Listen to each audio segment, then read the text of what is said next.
Hello, আসসালামু আলাইকুম। আপনারা সবাই কেমন আছেন? আপনাদের বলেছিলাম ছোট মাছের চচ্চড়ি রেসিপি দেখাবো, শেয়ার করব, সেটা নিয়ে চলে এসেছি।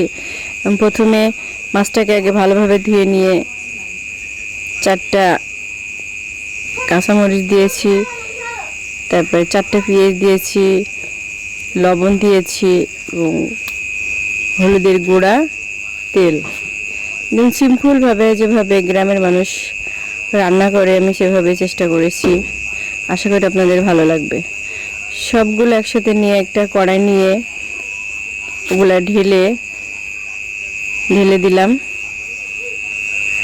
তারপর সবটুকু মিক্সার ঢেলে দিয়ে আমি হাত দিয়ে নেড়ে দেব। হাতের সাহায্যে মাখে দিলে ছোট মাছ চচ্চড়িটা অনেক ভালো হয় বা লোভনীয় হয়।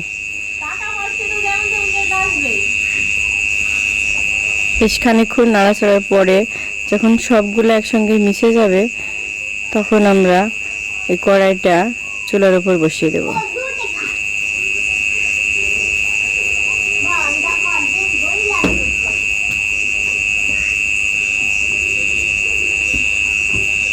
আমাদের গ্রামে এভাবে আমরা মাছ চচ্চড়ি করি, একদম সিম্পল সাদাবাটা।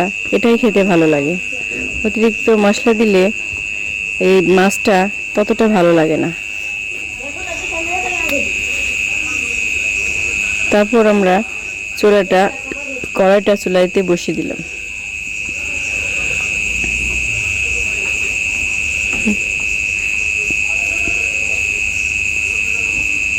সামান্য পানি দিয়ে দিলাম।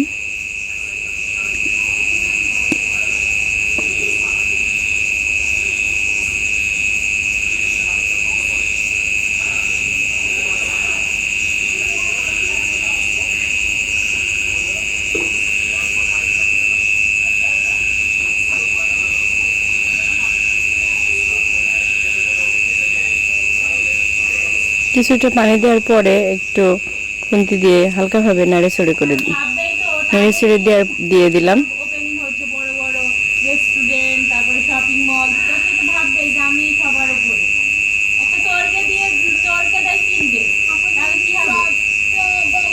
কিছুক্ষণ নাড়াচাড়ার পরে কিছুক্ষণ জাল করে নেব।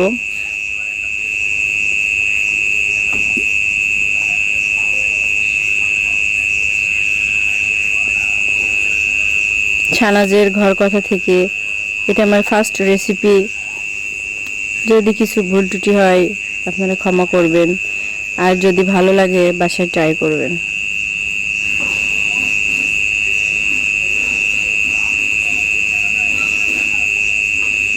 ভিডিওটা যেখান থেকে দেখছেন সেখান থেকে আপনারা কমেন্ট করবেন কোথা থেকে দেখছেন, বা ভিডিওটা আপনাদের রেসিপিটা কেমন লাগলো সেটা আমার সাথে শেয়ার করবেন।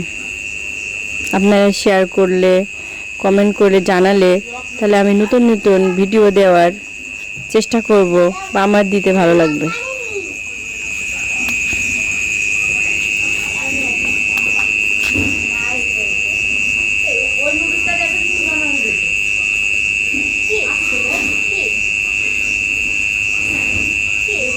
মাছের ঝোলটা ফুটে উঠেছে, আর কিছুই অ্যাড করব না। ঝোলটা যখন শুকিয়ে যাবে তখন আমরা মাছ চচ্চড়িটা নামিয়ে নেব।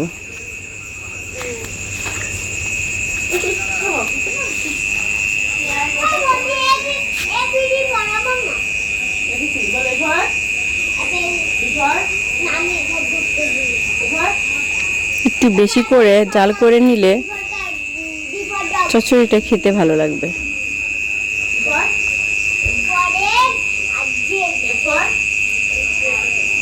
এখন মাছে একটু নেড়ে দিলাম।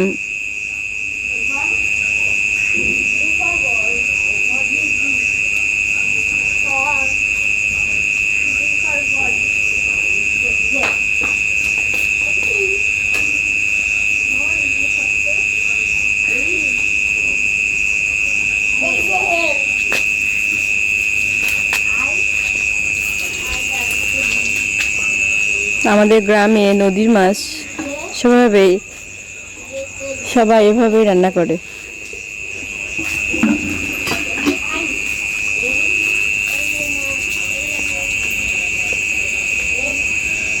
ঝোলটা প্রায় শুকিয়ে এসেছে।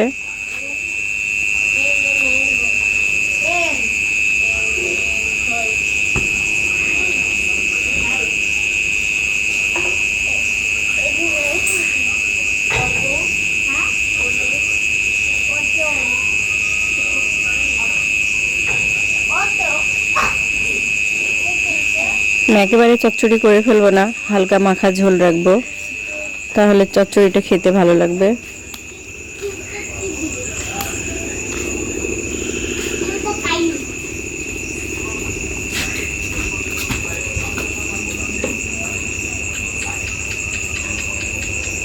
প্রায় হয়ে এসছে।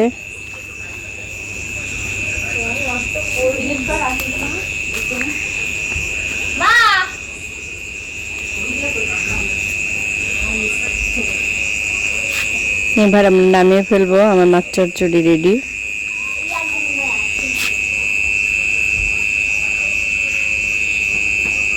এই মাছ চচ্চড়িটা গরম ভাতের সাথে সবাই ট্রাই করবেন, দেখবেন অনেকটাই ভালো লাগবে। সবাই ভালো থেকেন, যদি কোনো ভুল ত্রুটি হয় ক্ষমার দৃষ্টিতে দেখবেন। আল্লাহ হাফেজ।